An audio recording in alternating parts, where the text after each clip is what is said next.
புதுச்சேரி சட்டப்பேரவையில் உடனடியாக நிரந்தர சபாநாயகரை தேர்வு செய்ய வலியுறுத்தி புதுச்சேரி சட்டப்பேரவை வளாகத்தில் திமுக எம்எல்ஏக்கள் தர்ணா போராட்டத்தில் ஈடுபட இருப்பதாக புதுச்சேரி மாநில திமுக சட்டமன்ற குழு தலைவர் நாஜிம் அறிவித்துள்ளார். காரைக்காலில் செய்தியாளர்களுக்கு அவர் அளித்த பேட்டியை தற்போது பார்க்கலாம்.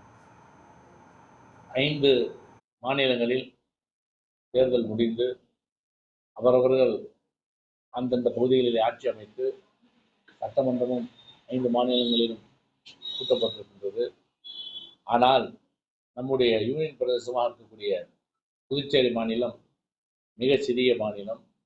இந்த மாநிலத்தில் இதுவரை சட்டமன்ற தலைவர் சபாநாயகர் பொறுப்புக்கு யார் என்பது அறிவிக்கப்படாமல் இருக்கின்றது.